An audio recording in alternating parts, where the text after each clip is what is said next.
ओम नमः ओम नमः ओम नमः। ओम यदिया वा गंगा विविध मैं कल्लोल विमला बृहद ज्ञानाम भोभी जगत जनताम यास्नपयति इदानीमप्येषां बुद्ध्यन् मरालय परिचिता महावीर स्वामी नयन पथगामी भवतु मे। महावीर स्वामी नयन पथगामी भवतु मे। बोलो बोलो अर्थ बोलो। यदिया वा गंगा, यदिया वा गंगा। गंगा हमारे देश की पवित्र नदी मानी जाती है। जाने क्या है तो कोई वैज्ञानिक कारण। बाद बाकी गंगा जल में कीड़े नहीं पड़ते, नहीं पड़ते। जिन्होंने गंगा को गंदा किया है वे महापापी हैं, देशद्रोही हैं। जो गंगा को गंदा कर रहे हैं वे महापापी हैं, देशद्रोही हैं। एक और पूजा करो और एक और उसमें कचरा फेंको। दोहरा व्यवहार मत करो। यदिया वा गंगा, इनकी वाणी रूपी गंगा कैसी है?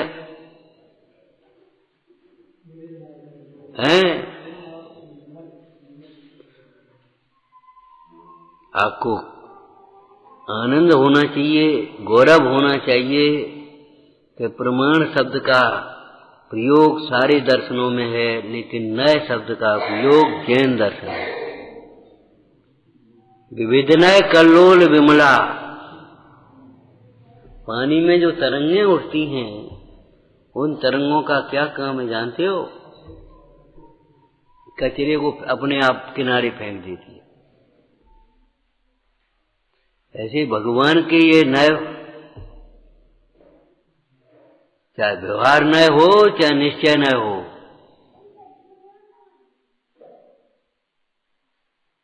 व्यवहार नए भी ज्ञानवाणी का अंग है, सम्यक ज्ञान का अंश है।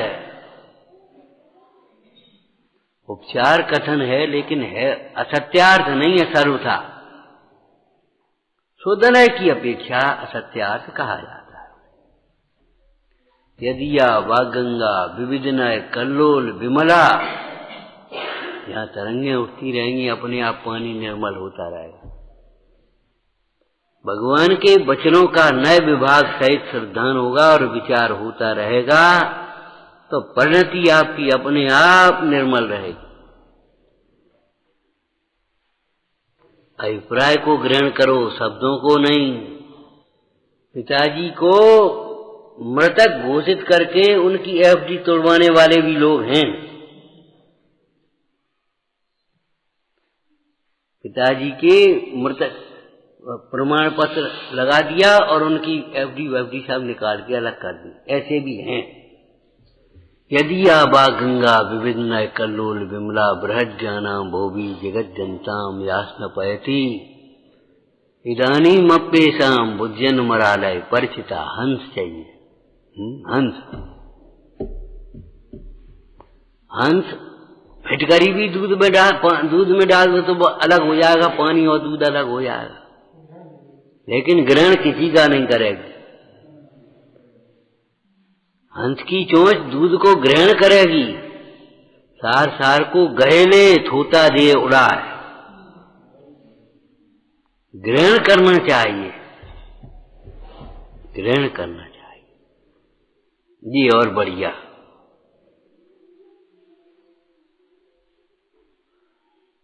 बढ़िया नहीं है। अब हम क्या कहें? पुराने जमाने में साहूकारों के यहाँ, जमींदारों के यहाँ, उनके यहाँ किसानों के बच्चे काम करते थे, छोटे से हाथ जोड़ते थे। देखो बच्चा है, गलती हो जाएगी, निकारियो नहीं, बनाए रहियो, लगाए रहियो।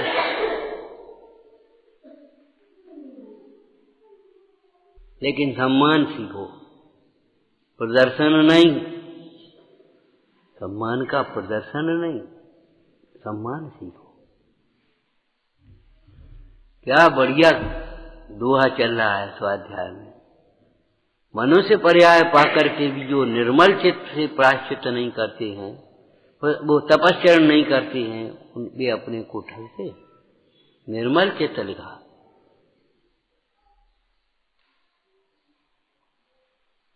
माने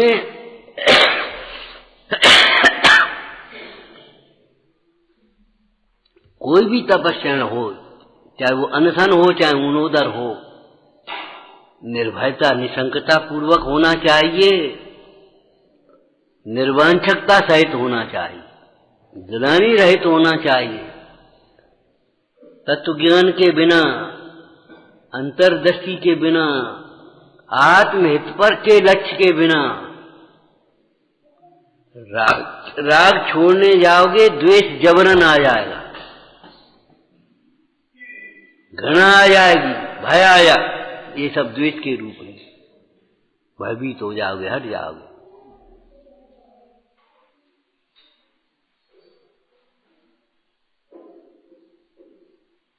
राग छोड़ने जाओगे द्वेष होगा, और द्वेष छोड़ने जाओगे तो राग होगा।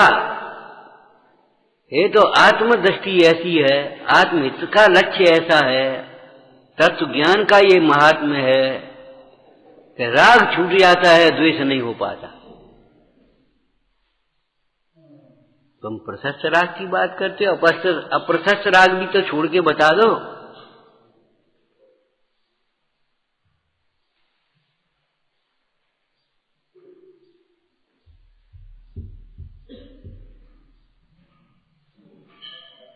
मौन कितने ही बने रहना, जब अपनी इच्छा पर चोट पड़ेगी सोई जड़ से आवाज खुल जाएगी।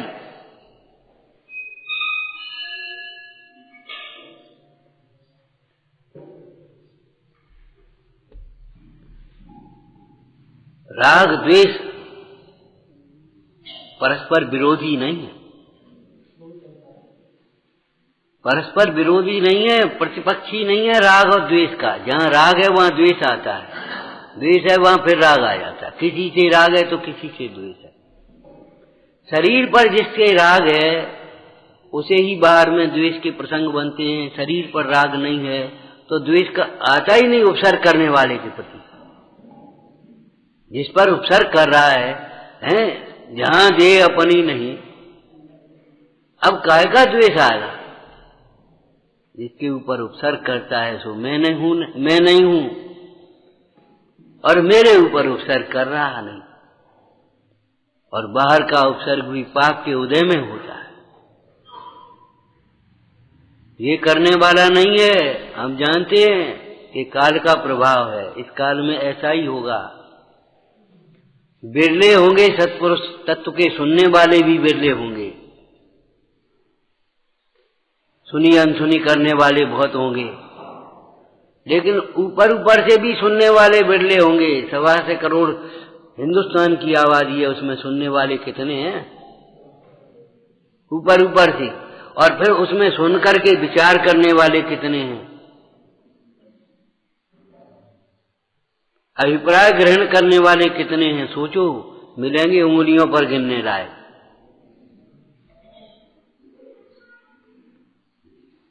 इतने कठिन कंपटीशन में अपना नंबर आ जाए। हाँ, कंपटीशन चलते हैं ना, लाखों में से 10 लेने हैं, 1000 लेने हैं, 500 लेने हैं, 5000 लेने हैं, और लाखों उनमें अपना नंबर कैसे आए, इस बात की दिमाग लगाओ।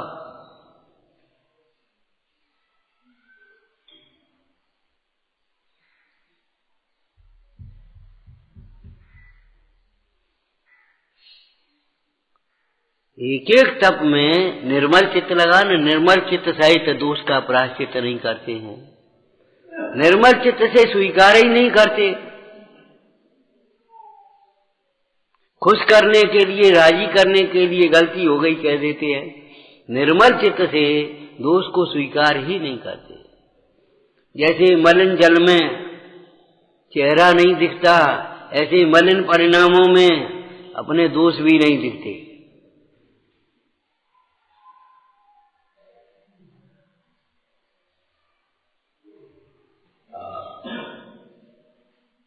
नहीं दिखेंगे। तुमको लगता है ये हम अन्याय कर रहे हैं, किसके लिए कमा रहे हैं, किसके लिए लगे हैं, क्यों लगे हैं? ऐसा दुर्लभ अवसर मिल करके हमने कहाँ सोचा समझा, किस मार्ग पर आए और कहाँ लगे। विकथा में लगे हैं, दुष्चिंतन में लगे हैं, हंसी मस्करी में लगे हैं, परस्पर राग की पूर्ति में लगे हैं। परस्पर राग की पूर्ति में। अहो रूपम अहो ध्वनि का मार्ग नहीं है ये। जिन रूपम और जिन ध्वनि का मार्ग है, अहो रूपम अहो ध्वनि का मार्ग नहीं है। पंडित जी ने कह दिया समाज बहुत अच्छी है, यहाँ बहुत बात चल रही है, और उन्होंने कहा समाज बहुत अच्छी है, और पंडित जी बोले कि वो समाज बोली पंडित जी बहुत अच्छे है, वे कुछ भी नहीं कहते। मार्ग नहीं, ये वैद्य का काम है, माँ का काम है। जिनवाणी माँ है और गुरु वैद्य होते हैं। उपदेशक को वैद्य का दृष्टांत दिया है। वैद्य का काम, माँ का काम क्या है बताओगे? वैद्य का काम क्या है? रोगी के रोग के लक्षणों से रोग को पहचान कर, शक्ति को पहचान कर, हैसियत को पहचान कर। ये गरीब आदमी इतनी महंगी दवा कैसे खा पाएगा महीनों, इसको सस्ती दवा बताना। ये बड़ा आदमी इसको मुफ्त की दवा कुछ फायदा नहीं करेगी, तो इसको महंगी दवा बताओ। उस दिन आए और सेठी जी बोले, एक डॉक्टर है वहां, शायद बेंगलोर की बताई थी, कहां की ध्यान नहीं हमें, 14,000 फीस है उसकी। 14,000। विदेश से लोग और नेता लोग और अभिनेता लोग जाते हैं, और 7 हॉस्पिटल उसके फ्री चलते गरीबों के लिए। हमारा मतलब ये कह रहे हूं, माने उनको अगर 14,000 फीस नहीं हो तो बेकार समझे, कहा बता दे सो बेकार मैंने लगे हो।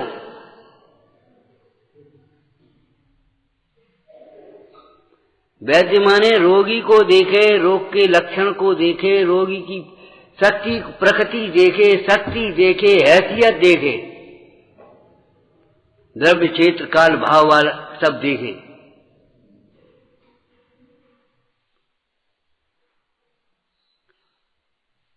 और फिर उसके अनुसार औषधि का नियोजन करे। आधुनिक चिकित्सा में भी हाई ब्लड प्रेशर वाले का या शुगर जिसकी हो रही है उसका ऑपरेशन थोड़ी करते हैं। एक काम करो, पहले दवा ले जाओ, हैं वो दिखाने का ही दांत देखो, उन्होंने कहा कुछ नहीं, 4 दिन की दवा लिखते हैं, सूजन पटक गया उसके बाद देखो। अब सूज रहा है, कुछ नहीं हो सकता, सूजन पटके पहले। मतलब क्या है, कथाएं थोड़ी मंद विशुद्धि लब्धि हो तब तो हो। 5 लब्धि होती हैं, अरे 5 लब्धि होती हैं। तुम ये सोचो, इसका स्वाध्याय करो कि हमारी विशुद्धि के बिना हमें कैसे देशना की प्राप्ति होगी। आज हमें देशना नहीं प्राप्त हो रही है, सुनने पर भी समझ में नहीं आ रही है, ये हमारी विशुद्धि का अभाव है। और कौन सी विशुद्धि का अभाव है, इस बात को सोचो बेर बेर।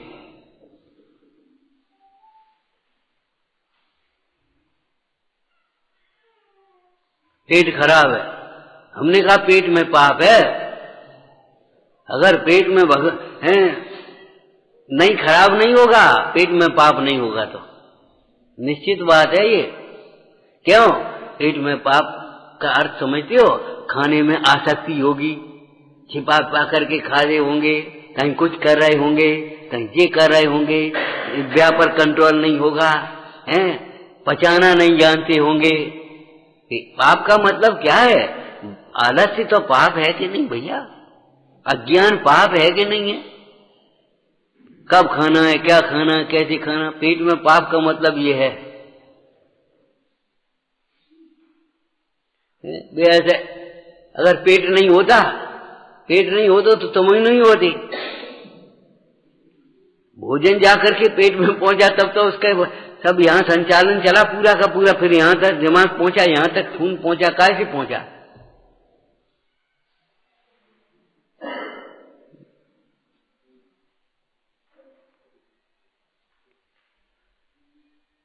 वैद्य ये सारी बातें जानता है। और फिर माँ जानते हो माँ क्या है?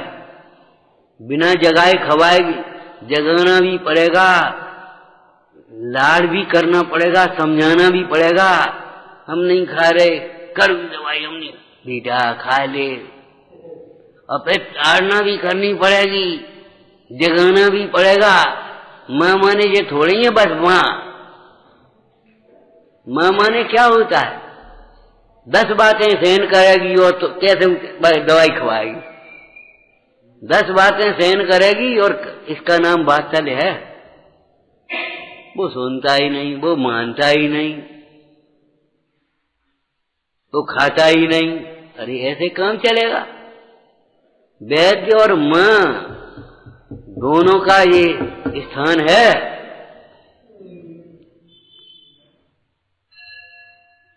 कोई वैद्य रोगी के ऊपर के आने पर अपनी योग्यता का परिचय थोड़ी देता है। क्यों? जानते हो बुखार कितने प्रकार का होता है? जानते हो बात कितने प्रकार की होती है? जानते हो इसकी दवाई कितनी कितनी होती है, कहाँ बनती है, कितनी फैक्ट्री है, कैसे क्या है? कुछ समझते हो तुम? कुछ ऐसा डॉक्टर साहब हम क्या समझे? ऐसा कोई नहीं वैद्य करता। और ऐसा जो करते हैं वे वैद्य नहीं होते, जो अपनी सेठी अपने आप बखानते हैं। और जो एहसान जताती है वो माँ नहीं होती। माँ तुम्हारी एहसान जताएगी, बेटा तुम्हें कैसे पाल पोस के बड़ो करो, नो कुछ नहीं।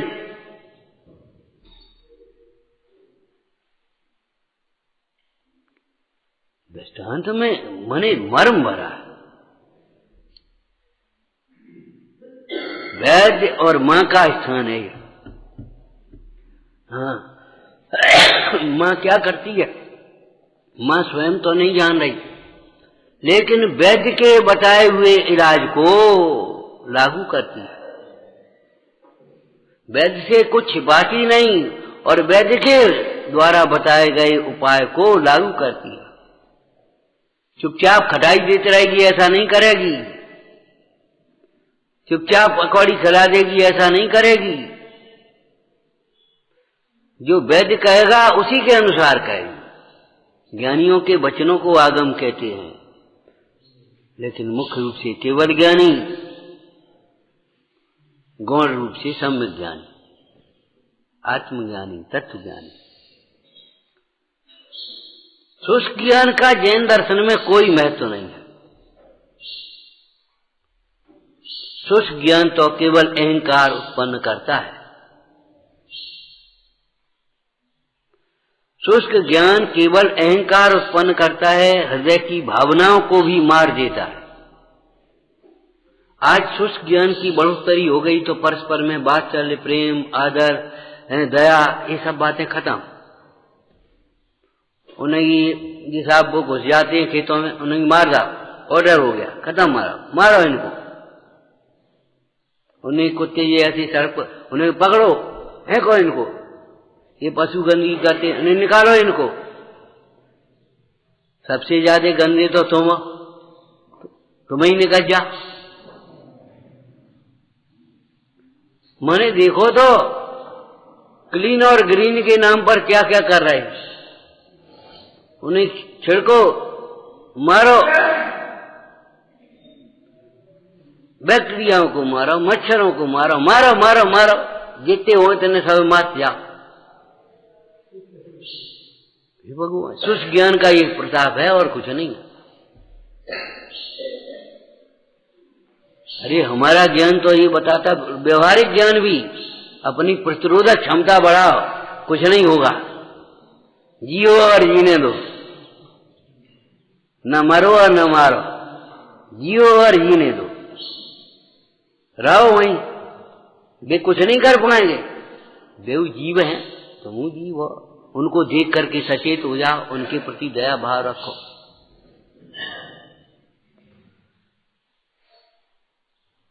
हम कह रहे हम कुछ कर ही नहीं पाते, ज्यादा पढ़ नहीं पाते। माने प्रायश्चित में 8 अंग लगाना चाहिए, फिर विनय में 8 अंग लगाना चाहिए। भय से विनय नहीं, वांछा से विनय नहीं, दिखाने के लिए विनय नहीं,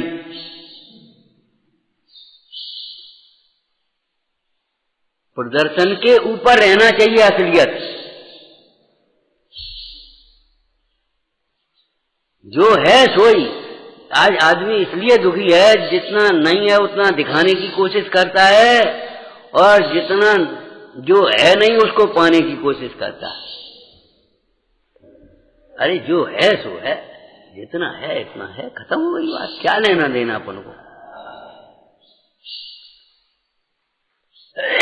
तो समझना, विनय में 8 अंग होना चाहिए।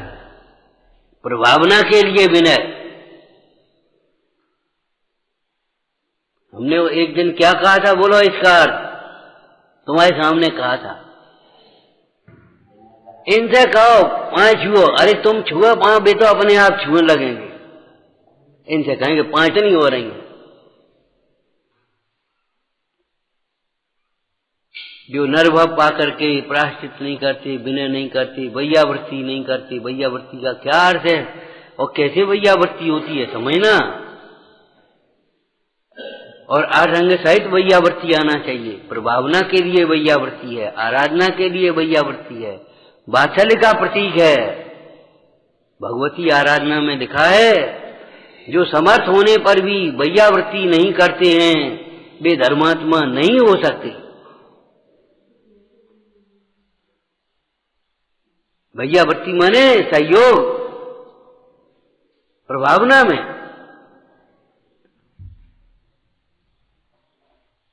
नहीं हो सकते, समझ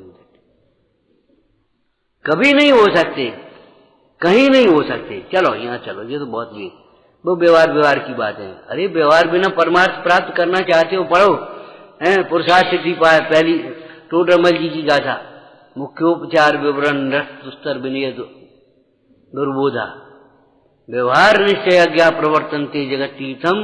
इसके भावार्थ में टोडरमल जी ने क्या लिखा है, पढ़ो। व्यवहार की बात है।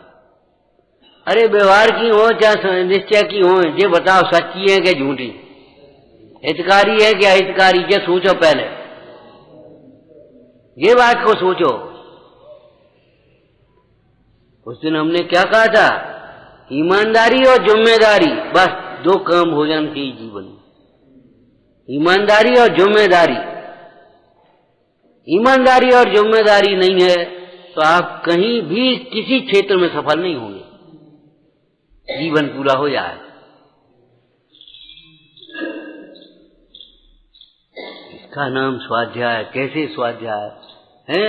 स्वलक्ष्य से नहीं सुनते, शास्त्र नहीं सुनते इतना नहीं, शास्त्र नहीं पढ़ते इतना नहीं, शास्त्र तो बहुत पढ़े और बहुत सुने, लेकिन स्वलक्ष्य से नहीं सुनते, सुनी अनसुनी करते हैं, उनका वे अपने को ठगते हैं। ये भाई काउट है, अपने को तो मत ठगो,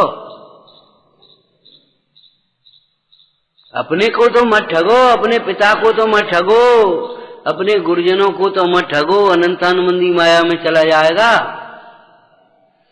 अपने को तो मत ठगो कम से कम। सोचो, समझ में आया?